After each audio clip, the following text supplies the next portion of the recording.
اعوذ باللہ من الشیطان الرجیم بسم اللہ الرحمن الرحیم جاہداک علی ان تشرک بی ما لیس لک بہ علم فلا تطعہما۔ لیکن دیکھیے یہ ہے اللہ تعالیٰ کی تعلیم، اس کے اندر کیا توازن ہے۔ اس کا یہ مطلب نہیں ہے کہ والدین کے سارے حقوق ہی ساقط ہو گئے۔ اگر والدین مشرک ہیں، تمہیں شرک کرنے کا حکم دے رہے ہیں تو ان کا یہ حکم تو نہیں مانو گے، لیکن ان کے ساتھ حسن سلوک پھر بھی کرنا ہے۔ والد تو ہے نا، وہ والدہ تو ہے نا۔ وَصَاحِبْهُمَا فِي الدُّنْيَا مَعْرُوفًا، دنیا میں ان کے ساتھ رہو بہتر انداز میں، صحیح انداز میں خدمت ان کی کرو، اگر انہیں ضرورت ہے تو اپنا مال ان پر خرچ کرو۔ اس کے اندر یہ نہیں ہوگا کہ سارے حقوق ساقط ہو گئے، اب انہیں گالیاں دینی شروع کر دو یا ان کو جو ہے ستانا شروع کر دو، نہیں۔ لیکن اگر وہ اللہ کے حکم کے خلاف کوئی حکم دیتے تو مت مانو۔ وَاتَّبِعْ سَبِيلَ مَنْ أَنَابَ إِلَيَّ، اور پیروی کرو اس شخص کے راستے کی کہ جو میری طرف اپنا رخ کر چکا ہے۔ یعنی والدین کا اتباع نہیں ہے، والدین کی اطاعت نہیں ہے، والدین کے ساتھ حسن سلوک ہے۔ اطاعت ہوگی اگر اللہ کی اطاعت کے مطابق، اس کے دائرے کے اندر تو اطاعت بھی ہوگی، لیکن بالفعل اور آزادانہ کوئی اطاعت نہیں والدین کی۔ کہیں بھی قرآن مجید میں نہیں آیا اپنے والدین کی اطاعت کرو۔ کیا حکم دیا گیا؟ حسن سلوک، نیک سلوک، ان کی ضرورت، ان کی خبر گیری ہے، ان کی خدمت ہے، ان کی ضروریات کا لحاظ رکھنا، اس کا حکم ہے۔ باقی پیروی کرو اس شخص کی جس نے اپنا رخ میری طرف کر لیا ہے، وہ کوئی بھی ہے۔ پہلے انبیاء ہوتے تھے، انبیاء کی پیروی کرو، اب انبیاء نہیں ہیں، انبیاء کے خادم ہیں۔ انبیاء کی امتوں میں جو شخص بھی اٹھا ہے دین کی دعوت لے کر، جس نے اپنا رخ کر لیا ہے، جس نے کہا میں چل رہا ہوں اللہ کے راستے میں، کون میرا ساتھی بنتا ہے، تو پیروی کرو اس کی۔ وَاتَّبِعْ سَبِيلَ مَنْ أَنَابَ إِلَيَّ، پیروی کرو اس شخص کے راستے کی جس نے اپنا رخ میری طرف کر لیا ہے۔ ثُمَّ إِلَيَّ مَرْجِعُكُمْ، پھر میری ہی طرف تم سب کا لوٹنا ہے۔ والدین بھی یہیں آ جائیں گے میرے پاس، تم بھی آ جاؤ گے۔ فَأُنَبِّئُكُم بِمَا كُنتُمْ تَعْمَلُونَ، پھر میں تمہیں جتلا دوں گا جو کچھ کہ تم کرتے رہے تھے۔ اب یہاں بیچ میں جو آ گیا اللہ کی طرف سے آ گیا، یعنی حضرت لقمان کی نصیحت صرف ابھی ایک آئی تھی، یا بنی لا تشرک باللہ ان الشرک لظلم عظیم، اے میرے بچے شرک مت کرنا اللہ کے ساتھ، اس لیے کہ شرک جو ہے بہت بڑا ظلم ہے، بہت بڑی ناانصافی ہے۔ دوسری وصیت ان کی کیا ہے؟ یا بنی انہا ان تک مثقال حبۃ من خردل فتکن فی صخرۃ او فی السماوات او فی الارض یأت بها اللہ ان اللہ لطیف خبیر۔ اے میرے بچے عمل، خواہ وہ نیکی کا ہو خواہ بدی کا ہو، انہا، ہا کی ضمیر ہے عمل کی طرف، عمل خواہ ایک رائی کے دانے کے ہم وزن ہو۔ اب یہ سب سے چھوٹی چیز، رائی کا دانہ، فتیلہ، نقیرہ، یہ تین چیزیں آتی ہیں قرآن مجید میں عام طور پر چھوٹی شے کے لیے، لا یظلمون فتیلہ، لا یظلمون نقیرہ، اور یہ کہ رائی کا دانہ، رائی کا دانہ بہت چھوٹا، تو چاہے وہ نیکی یا بدی ہو، رائی کے دانے کے ہم وزن۔ اور پھر فتکن فی صخرۃ، وہ کسی پہاڑ کی، کسی چٹان کے پیٹ میں جا کر، کسی کھو کے اندر جا کر وہ عمل کیا گیا ہو، او فی السماوات، یا آسمانوں میں کیا گیا ہو۔ اب تو آسمانوں میں ہے نا، آپ خلا میں جا کر وہ عمل کر رہے ہیں، تو پھر اب تو انسان جو ہے وہاں تک پہنچ گیا ہے۔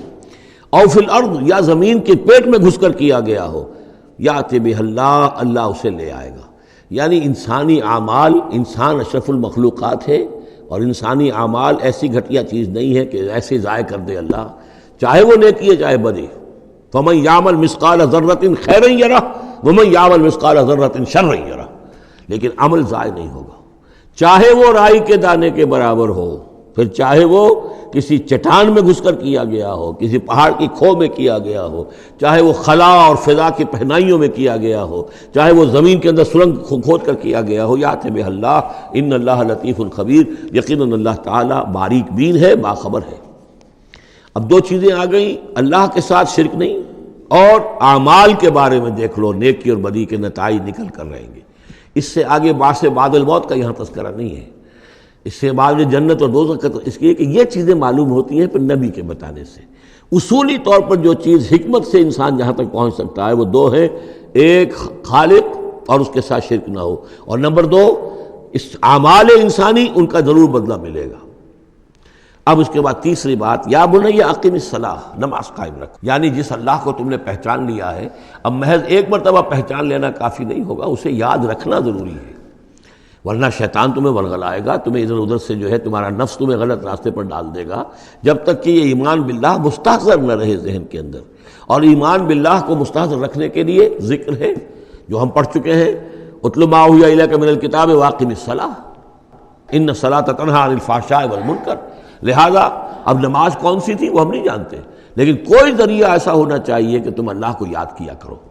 یا بنی اقم الصلاۃ. اور نمبر 4 وامر بالمعروف وانہی عن المنکر، اور نیکی کا حکم دو اور بدی سے روکو. یہ بھی تمہاری ذمہ داریوں میں سے ہے. یہ بھی انسان کی، یوں سمجھیے کہ اس کی انسانیت، اس کی شرافت، اس کی مروت کا تقاضا ہے کہ وہ اپنے جو ابنائے نو ہیں، جو بھی انسان ہیں، ان کی بھلائی کے لیے کوشاں ہوں. اور سب سے بڑی بھلائی ان کی، اور سب سے بڑی خدمت یہی ہے کہ انہیں برائیوں سے روکا جائے اور بھلائیوں کی دعوت دی جائے. وَاصْبِرْ عَلَىٰ مَا أَصَابَكَ. اور یہ بھی جان لو کہ اگر یہ امر بالمعروف اور نہی عن المنکر کرو گے تو تکلیفیں آئیں گی، مصیبت آئیں گی. پسند تو کسی کو نہیں ہے کہ آپ اس پر تنقید کریں. اگر آپ کسی بچے کو بھی سڑک پر کھیل رہا ہو، گلی میں کھیل رہا ہو، اگر آپ اس سے کہہ دیں کہ بیٹے یہ کوئی کرکٹ کھیلنے کی جگہ نہیں ہے، کسی کی گاڑی کا شیشہ توڑو گے تم، تو آپ دیکھ لیجئے پھر کیا آپ کا وہ اس کو کیا جواب دے گا آپ کو. اسی لیے آپ بولتے ہی نہیں ہیں کہ اپنی عزت لے کر وہاں سے نکل جائیں. تو کسی کو بھی نصیحت پسند نہیں ہے، حق کڑوا ہے.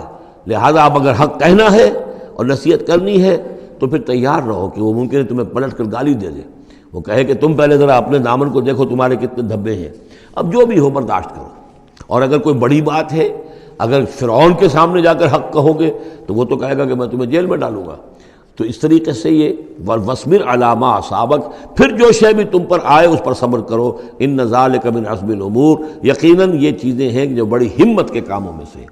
گویا کہ وہ چاروں چیزیں اس میں آ گئیں. وَالْعَصْرِ إِنَّ الْإِنسَانَ لَفِي خُسْرٍ إِلَّا الَّذِينَ آمَنُوا وَعَمِلُوا الصَّالِحَاتِ وَتَوَاصَوْا بِالْحَقِّ وَتَوَاصَوْا بِالصَّبْرِ.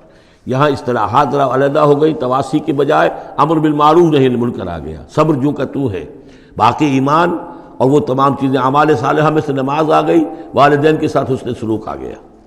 آخری 2 آیتیں ہیں وَلَا تُصَعِّرْ خَدَّكَ لِلنَّاسِ. اور دیکھو اپنے گالوں کو پھلا کر مت رکھو لوگوں کے سامنے، یعنی تکبر اور غرور، اس انداز میں رہنا. وَلَا تَمْشِ فِي الْأَرْضِ مَرَحًا، اور تم زمین میں اکڑ کر نہ چلو. ان اللہ لا يحب كل مختال فخور، یقیناً اللہ تعالیٰ کو جو اکڑنے والے ہیں. اور یہ مختال بنا ہے خیل سے. خیل کہتے ہیں گھوڑے کو. گھوڑے کی چال میں ایک تمکنت ہوتی ہے، تو جب انسان بھی بڑی تمکنت کے ساتھ چلتا ہے تو وہ گویا کہ اختیال بن گیا. لا يحب كل مختال فخور، شیخی خورے، فخر کرنے والے، اکڑنے والے اللہ کو پسند نہیں ہے. یہ مضمون سورہ بنی اسرائیل میں بھی آ چکا ہے. وَلَا تَمْشِ فِي الْأَرْضِ مَرَحًا إِنَّكَ لَن تَخْرِقَ الْأَرْضَ وَلَن تَبْلُغَ الْجِبَالَ طُولًا. تم کتنا ہی پاؤں مار کر چلو ہماری زمین کو پھاڑ نہیں سکتے، اور کتنی گردن اکڑا لو، اونچے ہو جاؤ، سینہ تان لو اور اوپر ترا بھی چڑھا لو، لیکن یہ کہ تم پہاڑوں کی اونچائی تک نہیں پہنچ سکتے.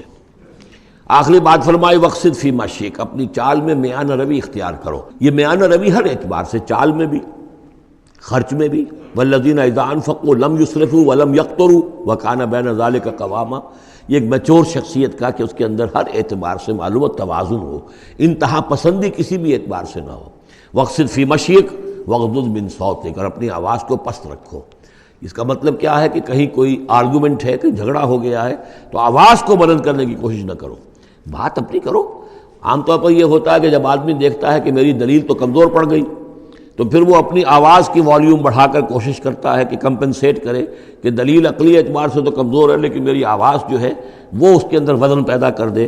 وَلَا وَاغْضُضْ مِن صَوْتِكَ، اور دیکھو إِنَّ أَنكَرَ الْأَصْوَاتِ لَصَوْتُ الْحَمِيرِ. آواز جو گدھے کی ہوتی ہے وہ ڈھیچو ڈھیچو جب کرتا ہے تو بلند تو وہ بہت ہوتی ہے، لیکن کس قدر ناپسندیدہ آواز ہے، کتنی ناپسندیدہ آواز ہے. تو آواز کی بلندی کوئی حسن نہیں ہے، اصل تو یہ شے ہے کہ آپ جو بات کہیں وہ وزنی ہو، وہ دلیل کے ساتھ ہو، اور وہ آپ اپنی بات کو منوا سکیں اس کے حوالے سے. تو یہ ہے 8 آیات پر مشتمل جو رکوع ہے، یہ دوسرا رکوع سورہ مبارکہ کا. یہ ہمارے اس منتخب نصاب کا تیسرا سبق ہے. صدق اللہ العظیم.